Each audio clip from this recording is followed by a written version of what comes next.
continue to join and filter in, and hopefully they can just jump in where we are. But to those who are here, we want to say welcome. We're just really glad that you are joining us on this kind of rainy, dreary day and coming to learn more about marketing.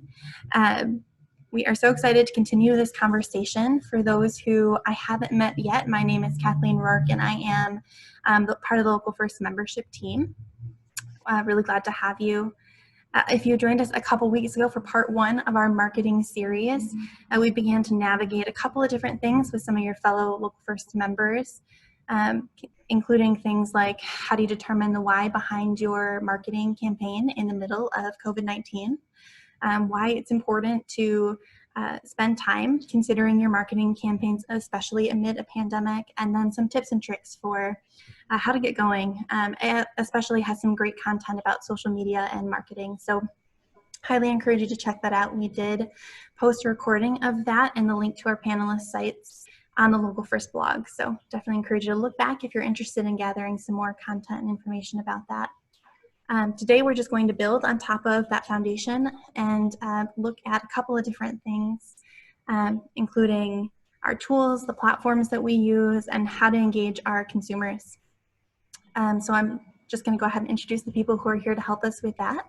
I know our names are all at the bottom of our videos, but if you just could wave really quickly, make sure everyone knows who you are, and then we'll just go ahead and get started. So we first have Lance Boudry, who is the co-owner of Avalanche Creative. They are a full-service agency that assists with website development and SEO strategies. Their business is based in Grand Rapids. We also have Adam Clark. He's the president of One Bold Step, an agency that helps with marketing strategies and the operational support behind them. They're also here in Grand Rapids. Megan Dimmer is here with us too. She's the founder and owner of Manua Studios, which is a one-stop marketing studio that can help you with your broad level marketing planning and execution. They're here in Grand Rapids as well. And then Michelle Ringelberg, who is from Thrive Pop, a digital marketing agency that can help you grow your business out of Muskegon. So thank you all so much for being here. Alongside our panelist, Catherine Janner-Noah is here as well. She is our Local First program manager who oversees the membership program. And she's going to help us with the Q&A section later in this event. So if you have questions pop up, certainly use that Q&A section. I just want to note that the people who are here today to help us with this conversation and who joined us a couple weeks back to help us talk about marketing are all generously donating their time. And so we're just grateful to have you here and to really help us understand this conversation amidst something that is quite difficult to handle. So we are really, really grateful to have you. A little bit of context, as I mentioned, we had part 1 of this marketing conversation. There's some really great information there, so we highly encourage you to check it out at localfirst.com/blog. Today we're going to, of course, have part 2 of that conversation, and we'll upload the playback information from today's conversation to the blog as well for future reference. A little bit of logistics before we do jump in and hear from our panelists. We're going to be shifting the conversation a little bit from our first time that we gathered and talk more about the role in marketing during the season, how to maximize our tools and platforms, and to engage our current markets, whether that is consumers who, consumers who follow you already, or if you're looking for new leads in this season. We're going to navigate that a little bit. And the way that we envision this working the way that we envision this working is that we have some questions we want to pose to our panelists here in the beginning, and then in the latter half of our event, open it up for a Q&A session. So if you have something that's relevant for our panelists as the conversation is ongoing, certainly put that in the Q&A session. We also are going to be giving a good amount of time to your questions here at the end. So if you do want to hold off your questions until the end, we can address them at that time as well. So I guess we can just go ahead and dive right in. I think it'd be helpful to hear from all of our panelists a couple of different things before we navigate some deep diving into marketing. Kind of a 2-part question here. We'd love to hear how your businesses have pivoted in this current season, and then what you believe the current role of marketing is as we navigate a pandemic. So Michelle, would you like to kick us off? Sure. our business it was pretty easy to start working remotely, and we're all on the internet, we're on laptops, so it wasn't difficult in regards to creating a VPN and, you know, all the technical aspects. So as soon as things happened, we just started working from home, and we use Slack, which is a tool for communication. And one of the things that we've always done a huddle in the morning, but we started doing an end of day meeting too. So we meet in the morning, talk about everybody's goals, if there's any deadlines, emergencies, and then at 4:30 we come together again. How'd your day go? What happened? Was there any, you know, thing exciting happened? And then just move in, you know, okay, so for tomorrow we'll catch you later. And so that's one area that we've kind of changed. And what was your second question? Yeah, how would you kind of what would you say the role of marketing is in this current season, or for agencies in this current season? Yeah, I think the big role for marketing is just to help, you know, businesses and be there and support them with advice too. You know, when this first happened, and especially with the restaurants, I'm like, oh my God, like, Yeah. what in the world? Like, how are they going to survive? And I'm glad that they allowed the pickup and things like that. But one of the things we did is we provided a resources page. And so we put a lot of free templates on that site. So marketing plan templates, social media plans, and, you know, all the tools that we use, but we're just giving them out to other businesses just for free. And then if they need advice, helping, you know, we're not charging for any of that. We're just there really to help. And then also, some people, when this happened, freaked and were just like, oh, my business is gone, you know, and like, whoa, wait a minute.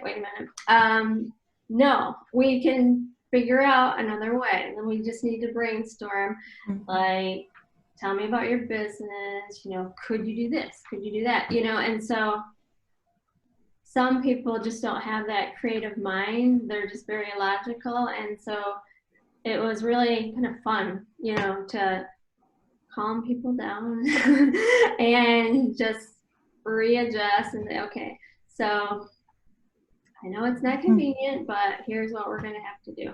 And so I think that's really the biggest thing, and just help, you know, Yeah, help absolutely. companies survive and stay afloat. Yeah, I think there's a lot of room certainly in this season for creativity, and almost has to be in many ways in order to stay afloat. What about others? How have your businesses transitioned, and what do you feel like the role of marketing is in this season? I'll go. We've always, like Michelle has mentioned, been able to work remote, and so that transition was fairly easy. We already had a process with a lot of clients on meeting on a weekly, defining a sprint. You know, we do a 2-week window of, hey, what are we going to accomplish? So we kind of get into that rhythm and just handled that remote. We actually work with a lot of tech firms and a lot of software companies in and around GR and outward. So a lot of them grew. Growing right now because people were moving online or buying software. So what we had to do, though, was shift a lot of marketing plans and a lot of marketing dollars to to just a different way of approaching things. So the plans we had helped put in place for our clients needed to change. And so they said, we're not going to go to trade shows. We're not going to be traveling as much. So there were dollars available to do other things, whether that's digital, but like you mentioned, Michelle, getting creative about where you spend those dollars. So helped a lot of teams kind of pivot and create, you know, there's 3 to 6 month plan on how do you position your messaging and where do you go for the next 3 to 6 months, and that whole pivot. So I think a lot of marketing teams have had to do that, how to get creative and start to pivot their budget and planning, because whatever they created before, it's not relevant anymore. And that was probably just created in January if you're on a calendar year. I think too, like when you think about the strategic plan for the year, you know, you spend a lot of time figuring out, okay, like we're gonna hit these goals, and that kind of all went out the window, you know, like, okay, let's not worry about growing, let's just maintain. Like, what do we, you know, do we have that monthly recurring revenue that's coming in consistently and keep our current clients happy? That's the number one goal right now. Absolutely. Should I raise my hand? Yeah, go for it. I'll go. Yeah. So one of the biggest ways that we pivoted, so it was kind of in our 2020 plan to address taking our internal processes of executing SEO, mainly is kind of like one of our biggest services, and generating leads through people's websites. And we decided, like, let's take that process and build a course. So we were planning on maybe launching that at the end of 2020. Well, we already have something out. So we like kind of raced towards it. And it was kind of, we already kind of took this position in marketing of like, give away as much as possible. Like, tell people exactly how we do what we do, because how else will they know that we're capable of doing it? So with that too, I think one thing that I've noticed is there seems to be somewhat of a race in marketing to, I don't know if it's quite a race to the bottom yet or what exactly it is, but people are giving away things for free.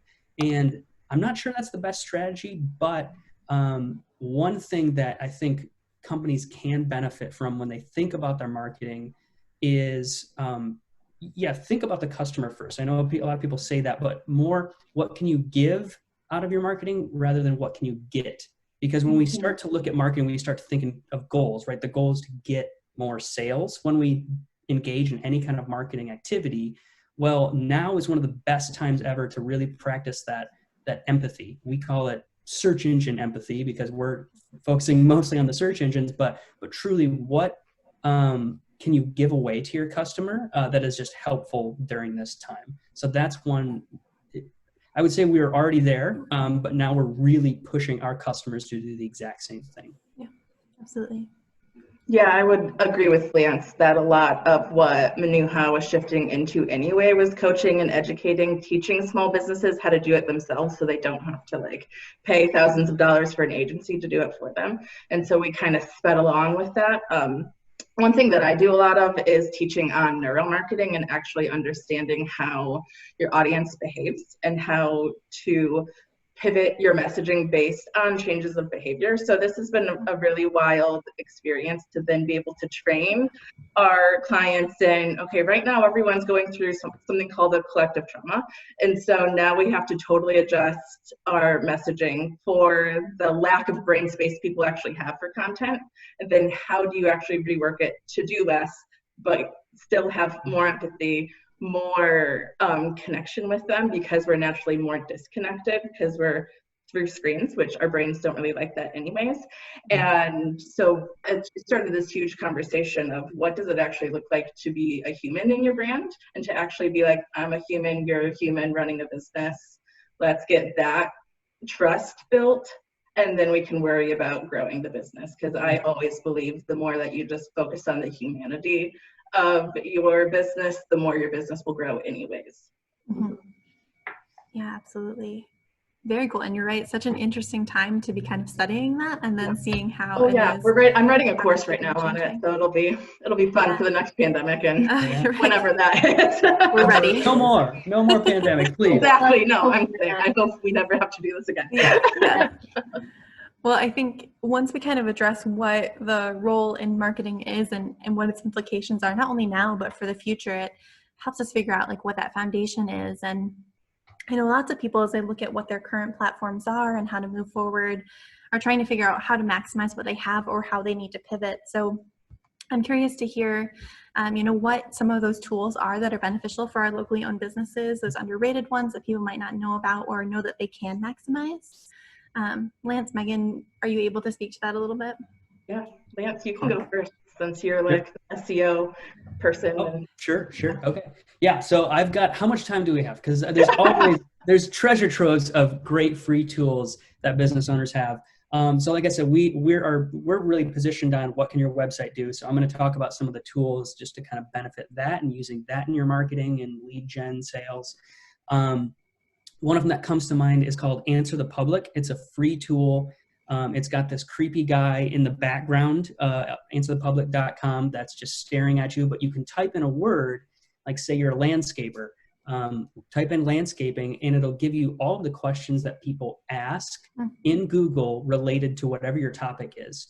And what we like to tell our customers to do with that, or what we'll do for our customers, is take that information and make sure to update current content on your website. That is one of the kind of lowest hanging fruit opportunities you have to increase your search engine visibility, is look at your list of services and say, where can we add a little bit more context and be more helpful? And that's really being more helpful starts with, what are the questions that your customers ask about your services, or what could they ask? What have you heard before? Add that stuff to your website and you're going to get a little bit of a boost if you do it strategically to your website, to your visibility. Another one, I'm not going to say all of them because that would be rude for me to try to take them all, is Google Search Console. So if you haven't heard of that, there's Google Search Console and there's Google Analytics. Search Console is all of the data from Google's search engine itself. Google Analytics is everything that happens on your website. Doesn't matter what the traffic source is to the website, you can analyze all of that behavioral data. But Search Console can actually tell you what keywords you are showing up for and how many clicks you're getting. And that if you're looking in the right places, you can find out exactly where you can be increasing your search engine visibility.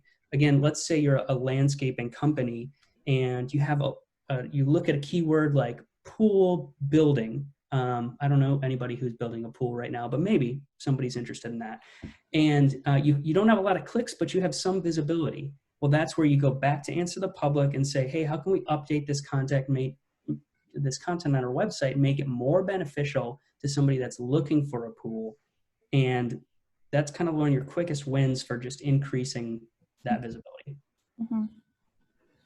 Yeah, I would say Google Analytics is a huge one that I tell people to look at, just understanding how people are actually like behaving on your website. And then I also tell people to look at your social media analytics, because you can totally create a pathway of how people are getting to get to know you all the way down to buying from you on the website. So I tell people you really want to be able to create that user flow. And there's a really nice feature in Google Analytics called user flow, where you can literally see the pathway that people take to understand what you do. So you can also make really good assumptions based on when they fall off your website. And then you can see the holes of lack of communication, lack of user integration. So sometimes people just get confused on a website and they don't actually understand what you want them to do, because sometimes there's just too much or there's not enough. And so part of website building is really getting like that happy medium of being both the brand, but also like, and having it look cool, but also just having it be functional for like our natural muscle memory of using websites to click in. So that's a huge one. Like I said, insights on Facebook and Instagram are invaluable information. If you're not looking at that to start tracking that to understand your audience, do that now, even if it will be different because of COVID. It will be skewed from what historically it is, but because we're going into a new normal, you can totally just take that information and do future planning based on how people are behaving right now, because that behavior is going to stick with us for probably the next couple quarters.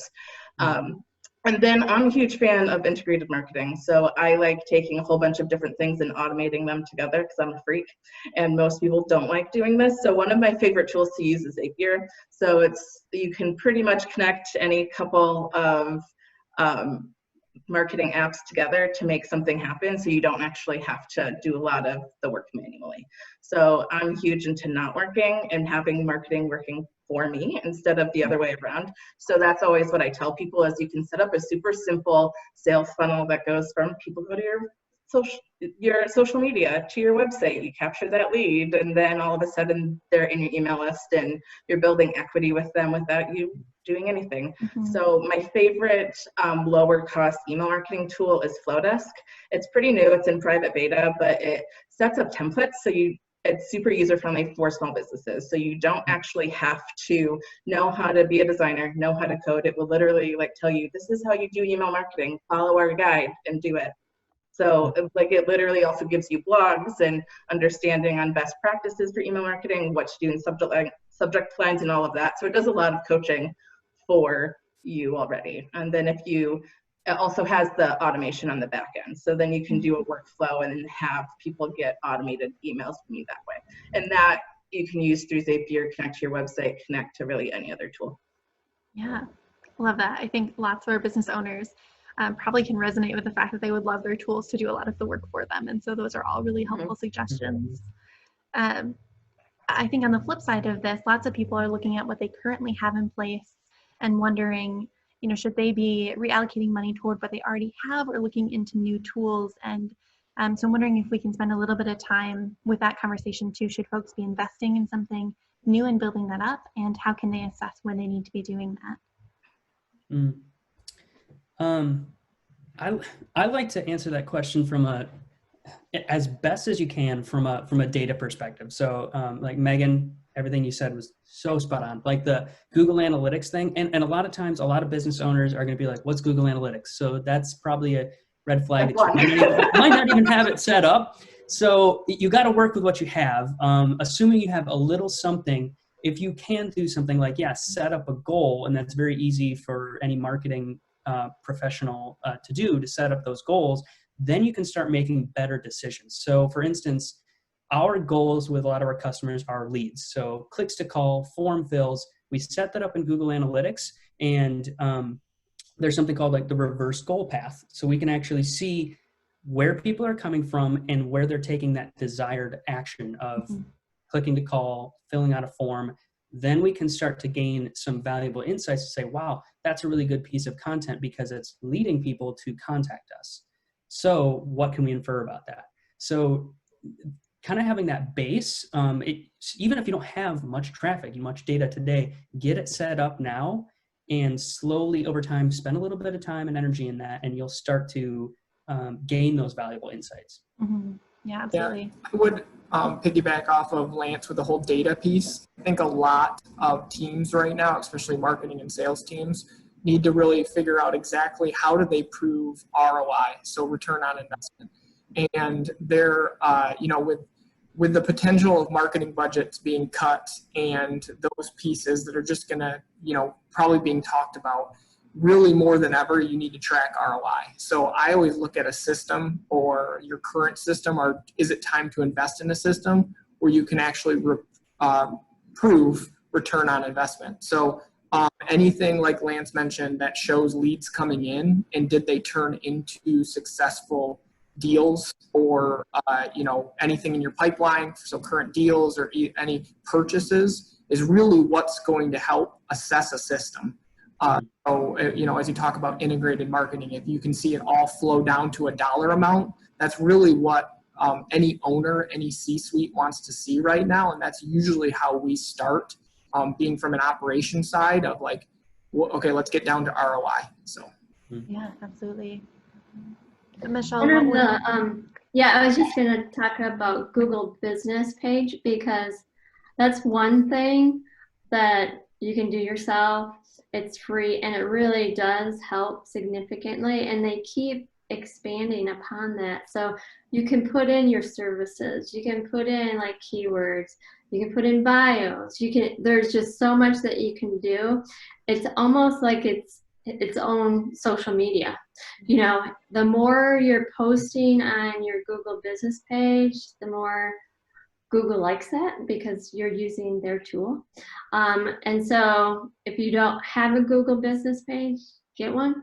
And then look at other ones like Bing, or any place you can put your information for free, do it. And then one thing I was going to say that you could do that it's really easy to do is if you have testimonials, then I don't know why my people keep calling me. They know I'm on this webinar. But take a look at your testimonials and what are they saying? Because they're saying the things that you want other people to know that you do, you know. Mm-hmm. So my last company didn't do this and this and this, and I love Rod Pop because they do this. Well, that tells me, oh, that's what I need to talk to. And then you can just rework your copy to talk to those pains that they have and, you know, reevaluate what do you do good and what do you do bad. You know, is there some consistency here on, you know, the issues? But testimonials are a great way to really understand where your customer's perspective is at. Yeah, absolutely. But also throw out, as we talk about systems, there's always typically a process that has to go with any kind of system or new tool. I really recommend people right now in this time to optimize what they currently have. So we just ran into a prospect where they said, you know, we're not getting any conversions. And they had a pillar page of content that had the form on the bottom. But then they were also had 3 to 4 links that went to other pages on their site. So they said, read more here, learn more here. Right. And none of that content that they were sending people to had any kind of call to action, any form to get in touch. And they looked at it, it was kind of like low-hanging fruit. It's like, why aren't you getting any conversions? Well, you're sending people to pages that you're not really asking for that conversion to actually have them get to know you. So I recommend people just to take advantage, to go through as how you think a user would use your site and make sure they're able to convert and talk to you if necessary. It seems really simple, but a lot of people are missing it because they might have something out there on the web thinking this is what they expected and never went back to it to really see whether it's working or not, and they're wondering why. Yeah, absolutely. And I think this leads into the next question too that we were hoping to address, which is perfect. I think once folks know what tools they want to optimize, right, whether that's the current one that they possess already or something new that they want to invest in, a lot of people are wondering, well, there's so much information out there. How do I re-engage or maintain the current people who are already paying attention to me or create new leads in this season? Megan, Michelle, is that something you guys want to chime in on too? I'll let Megan go first. Yeah. So the way I look at creating new leads is just building relationships, because that's all it is. So then you need to ask yourself, like, you're going to date someone, what is it that you want to see out of that? So you have to reassess your ideal client for this situation just to make sure that you're still talking to the same audience you were talking to 2 months ago. And once you do that, you can then just do a really simple brand awareness campaign. So that's kind of what I recommend for people, is that you get really clear on why you do what you do, why that matters to other people. I recommend that in marketing, it is best practice to talk about the pain point that you solve. But I just want to preface, it's actually really important how you do this, because how our brains think about pain is that it automatically disintegrates our brain, and then there's no motivational drive, because we're so overwhelmed by thinking about the pain that we actually can't take action and make a marketing move and go to the next step in the funnel. So when you are cultivating this relationship, I always talk about it's really important to spin it in a way that is super connected. So it can still be slightly negative, but it always gets back to that I'm so glad to be with you and that I'm actually here with you, because that in our brain automatically builds trust. And that's what we need most in order to uptick the motivational drive, encourage people to actually take action. Another thing that's really easy to do to build leads online is to just ask open-ended questions, because when someone asks an open-ended question, your brain literally has to make a conclusion one way or another. So then after you ask the question, I always say, always go to why you're unique, what the testimonials are, and push all of this positive storytelling at them and how that actually made you look like. And then from that point, there's probably enough brand equity that you can just really clearly do a call to action of this is what I want you to do. Because the clearer you are, the more people will understand how to interact with you and actually do that. So you kind of have to do a really clear cookie crumb And that's where I think a lot of small businesses get tripped up, is they're not actually as clear and simple in their content as they really should be. And it's not even always about keywording or making sure you're saying the right words. It's just making sure that you actually understand what you do enough to have your audience get it. Because sometimes we have these really like heady ideas that are abstract, and then trying to get that to the nuts and bolts can be hard. So that's a lot of what I help people think through in order to actually grow your business. Because when you do that, your business will kind of grow itself. You don't have to be constantly thinking about where do I get the next lead, because the leads will just be attracted to you as your business. I think too, just being real and not using all the big words and just talking authentically. Hey, you know, this sucks for my company too, because blah, blah, blah, blah, blah. But I think video would be a great, like you can do video emails, and people are lazy. They don't want to read, and you need to be doing something that's different than everybody else, because how many emails that first week did you get about coronavirus, you know, or COVID-19? And it's like, oh, killing me. Like I know you're taking measures to clean and that's great, and I need to know that information, but it's like it's overwhelming, and people want to hear some different stuff. And if you can just be real and talk to people on your website too, like, hey, you know, I'm Michelle, and here's what I'm struggling with right now, and here's how we're trying to handle it. Like, what are your struggles? You know, let us try to help you, you know, figure out a new way to do things. And I think that's really key, just really not being fake, you know, and just being authentic. Yeah, people absolutely. like that because people connect with people, and if they're just getting emails all the time, they tend to forget, oh, there's actually a person behind that, and people just like to see your face and just get to know you a little bit better. Yeah, absolutely. Well, and it's great to hear, I think, some of that too, especially in this season when there is so much need and desire to connect intentionally, or opportunity to understand that behind all of our businesses are people, right? Owners, founders, every position within our businesses, right, are driven by people first. And so that's such an important thing that we can be reminding everyone of in this season. I think in the same way, so some of this conversation is about maintaining, you know, the current folks that we work with, whether or not that is, you know, the COVID-19 response emails that we received, but also the new leads that we want to convert to, right, and the new people we want to reach in this season and beyond this season too, with our message, and to Megan's point too, with the kind of problem solving that our particular businesses bring to our community and the ecosystem here. So I'm wondering if we can specifically address that concept of, you know, bringing more traffic to our sites, or the new tools that we invest in. How do we really capture some of those new leads, or bring those new leads to our places where we're sharing information? Lance, I know you do SEO work, and Adam, you as well. Is that something you guys can address? Wait, Lance, you want to go? Or... I can go. Go, Lance. Okay. Adam and I actually do have the pleasure of working together on a few projects. So we get to have fun together on this stuff and geek out about SEO. So I will say, so just to kind of like back up a little bit and kind of tie into what Michelle and Megan were saying, you can't improve, or it's hard to improve what you don't first measure. So for instance, we're eating our own dog food here, and we actually just this week measured what were the original sources of leads that closed to sale year to date, so in 2020. And we looked at that, and there was only two channels. There was referrals and organic search. But when I looked at that, and I was like, that doesn't really surprise me, because those are the two things that we invest in. We don't do any paid advertising.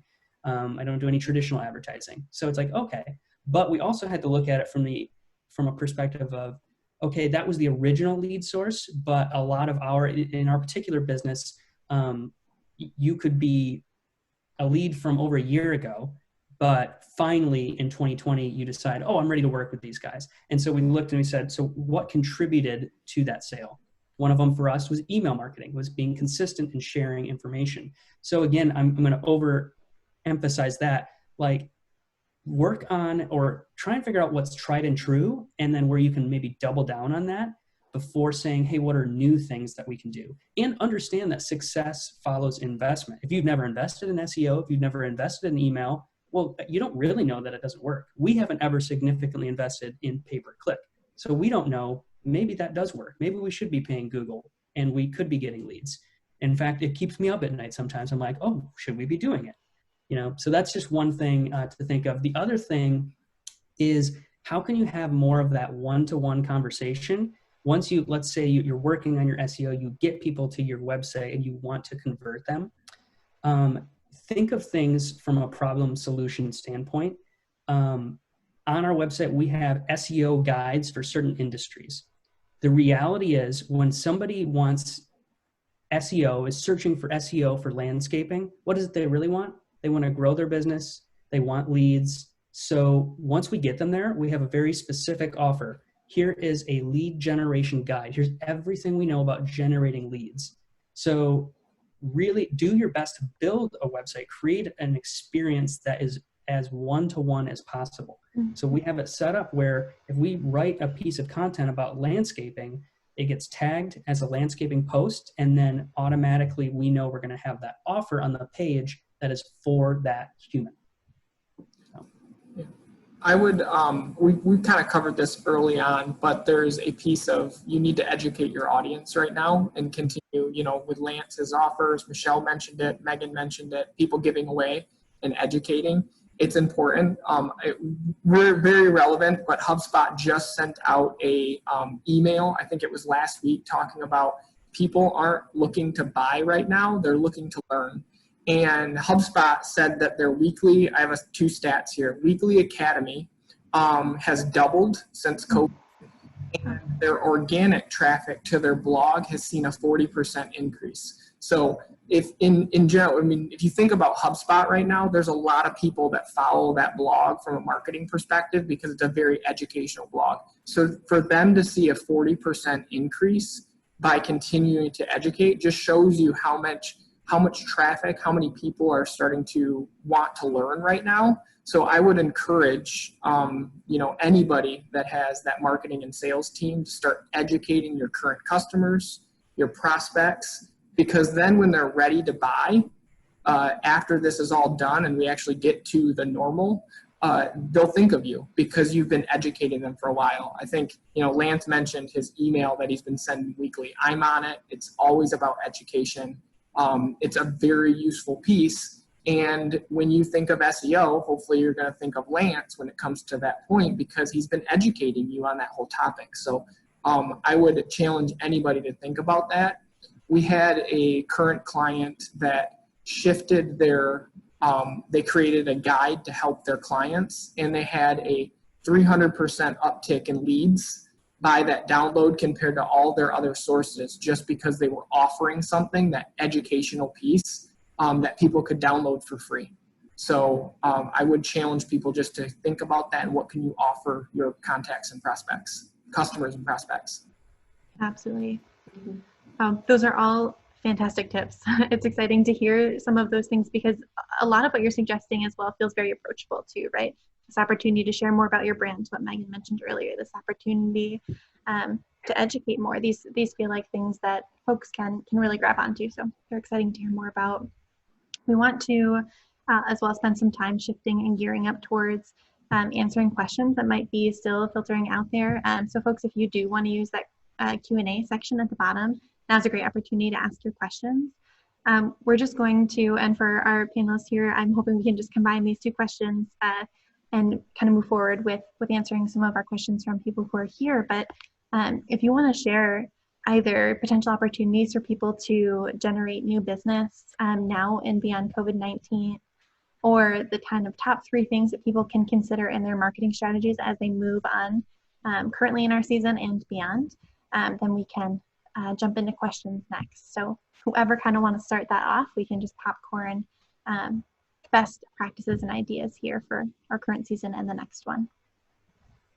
I have, so I wanted to quick talk about capacity, because right now with all these great marketing tips that everyone's giving, you can assume that most small businesses are doing this. So everyone at once is doing the same thing. And so because of this, like Michelle said, there's this onslaught of digital marketing that there wasn't before. And so we always have to take into consideration the amount of information your audience is taking in. And you also have to take into consideration your capacity as a business owner. So a lot of business owners I know are super stressed, super anxious, and the last thing they want to do is sit down and write a whole bunch of marketing to try to convince people to buy from them. And so I just wanted to say, you really don't have to. Like, there's so many strategies for growing with marketing that doing what everyone else is doing sometimes isn't helpful. And especially when our brains are so overwhelmed, it's going to be hard to even get to that conclusion piece. So I just wanted to like put that out there as like this feels really overwhelming, and I'm going to say yes, it will be overwhelming if you haven't done a lot of these things before. You can pare down in a way that really makes sense for your business and hit like the cornerstones of things, instead of trying to be like every week or every other week. Like you can do like a monthly email or something like that to like really just say, hey, I exist, but I'm not gonna like throw all this content at you at once. I even recommended to my clients to not even post every day on social media, because literally everyone's posting every day on social media. So sometimes the best thing in marketing is for people to notice that you're not doing the same thing that you were. So for example, in my agency, I stopped doing social media and just am doing online events. So people can see me in person. And so it's much more of a sales approach versus a digital marketing approach, because I knew I would get like caught up in the algorithm, and then not everyone would see me. Like there's less reach, there's less engagement then. And so that's just the reality. So I just wanted to throw that out there to kind of like have something for people to think about outside of like all these great things, but it's also okay to be where you're at in your small business right now. And in the future, this is also the same thing, because marketing is based on assumption. And there's so many different pathways to success in marketing that one pathway is gonna work probably better, but if you choose a pathway that feels most comfortable for you, it's gonna work the best for you, instead of trying to fit into something that you feel like, this is what everyone's saying I should do, but it doesn't actually feel true to who I am, true to my business, and then people will notice that. Mm-hmm. That's great. A couple ideas I have are just, and everybody says this, but it's really hard to do, but be unique, be different. Don't be saying the same thing that other companies like you are saying. Like, take a different spin on it. I'm sure that there's content that you have, repurpose that. So say if you have like 3 tips on getting online, you could do an ebook, you could do a 3-step email series, you could post 3 separate tips, different things like that. So don't feel like you have to create brand new content for each different tactic. You can take that same content and just reuse it. Or if you have some old blog posts, just update them, like put, 2020 in there, or take the article and think, oh, okay, how can I relate this to, what's going on right now? I think it can be overwhelming going, oh my God, like, yeah, that's be consistent, do this all the time, but I get busy and I can't. And I think that's one of the biggest problems that companies do, is that they try it for a month and then they're like, well, that didn't work. Marketing doesn't work, and it's like, you have to keep doing it. It's not going to happen the first week,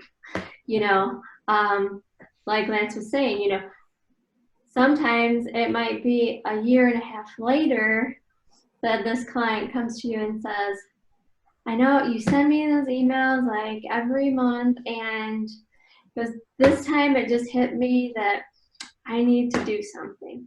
And that's really what it is. Top of mind. Stay top of mind. Don't be salesy. Just be educational and provide value, and think about, what is it that they want when, you know, they're looking for my service. And there's different tactics that you can do to find out what those questions are. Like, I love the answer the public one. That's awesome.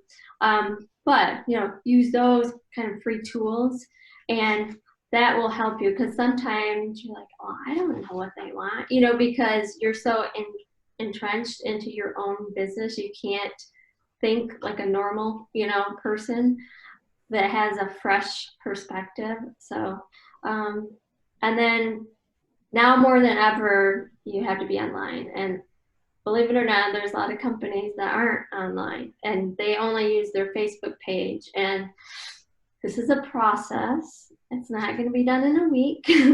So if you don't have a website, you really need to get one, even if it's a very basic one page something. You know, you need to be online, because that's how we have to communicate now.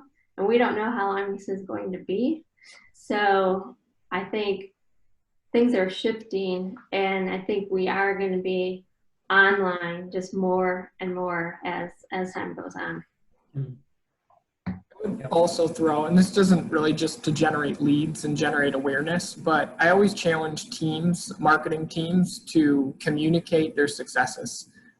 Marketing, it kind of leads the front facing of a lot of organizations. So, but internal as well. So if you're not sharing your success as a marketing team and you're not visible, it's important to do so right now in and amongst this time, because we're all kind of disconnected.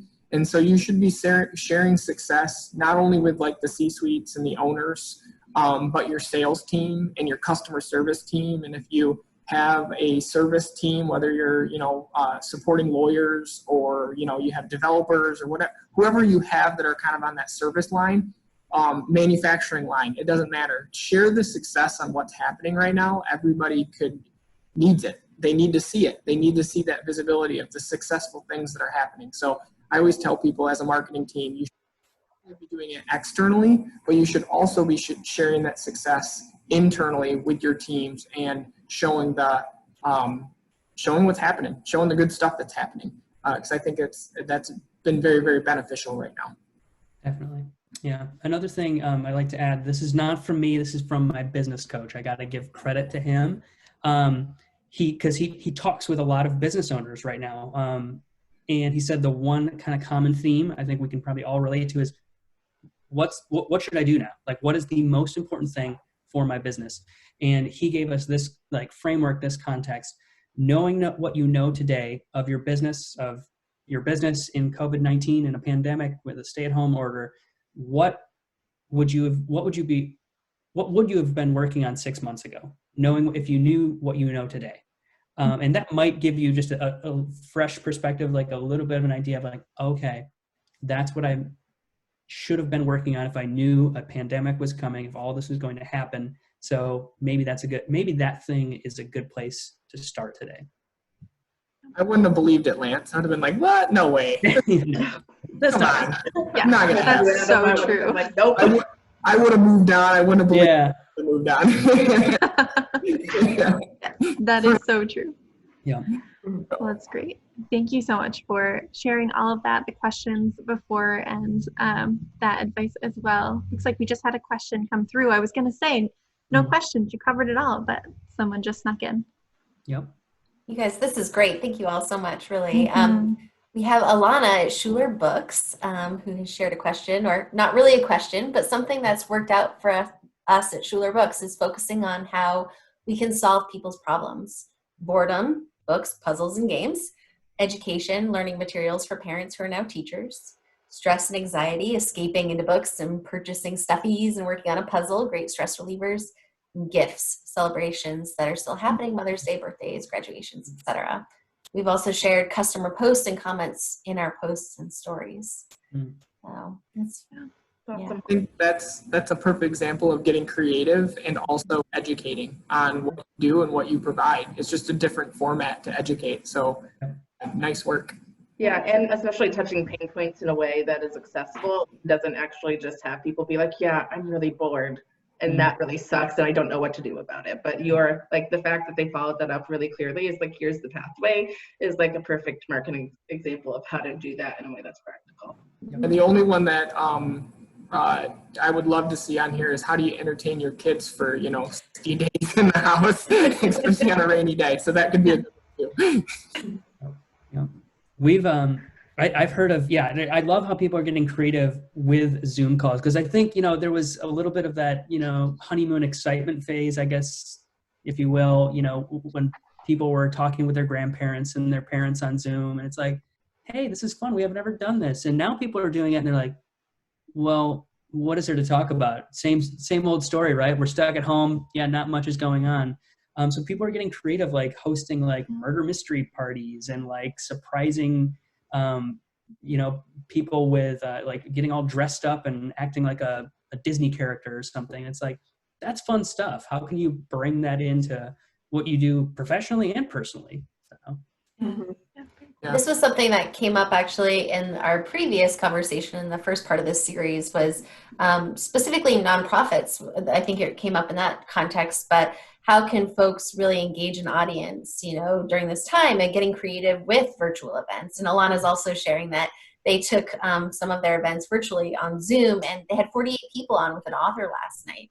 So I think that idea that, taking advantage of these platforms, but in creative ways, that's unique and different, is there's a lot of room there for creativity. One thing my business has been doing is that I actually started to do Enneagram and cocktail events. So it had literally nothing to do with marketing, but I was also like, I'm so sick of talking about marketing on a Zoom call and teaching people how to do it, that I was like, what's something nerdy and fun that I like to do and talk about?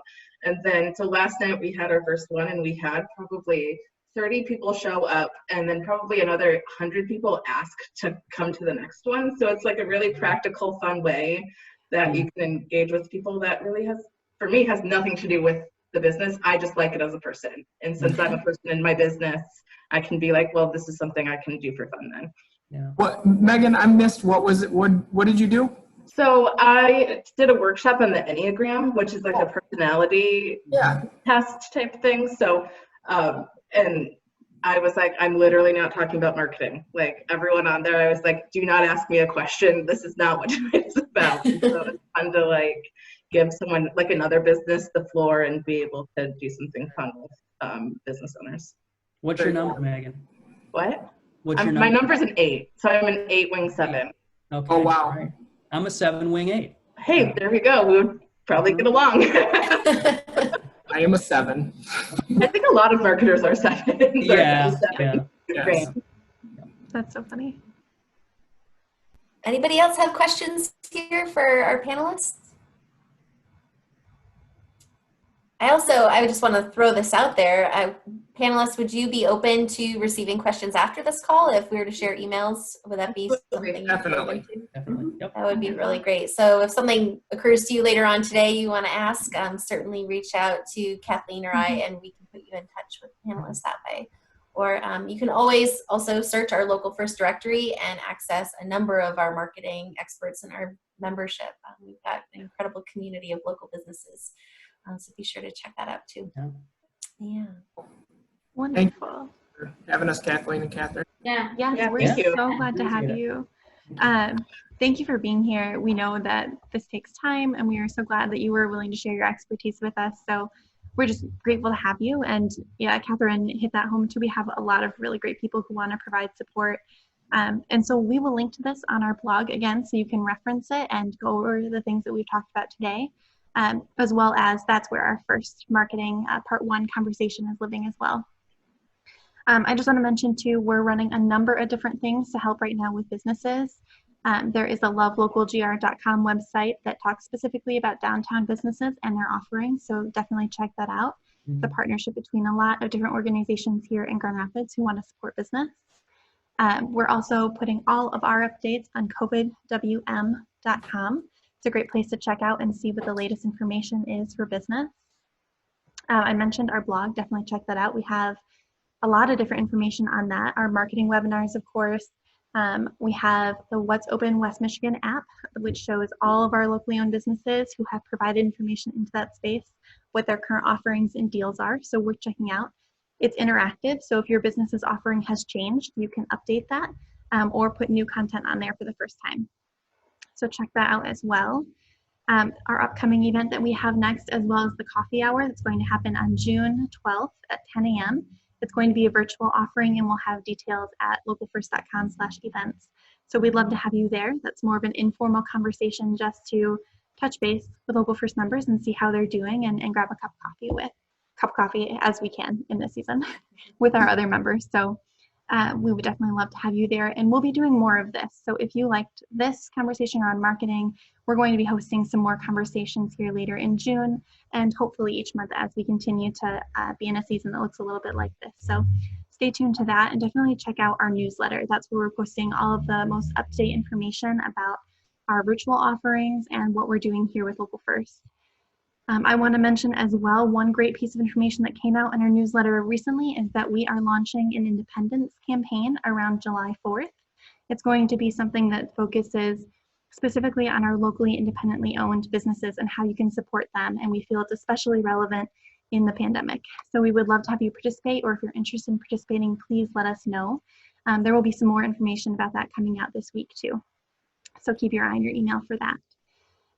And then again, we would just love your feedback. If this is something that you find valuable, if you'd like to see us addressing different topics, different conversations, you want to hear that. So I believe after this ends, it will send you directly to a survey, and please provide us some feedback so we can continue to make this valuable for you. Thank you so much for your time, and enjoy the rest of your Thursday. Thanks, everyone. Thanks, everyone. Really, thank you so much. Be well.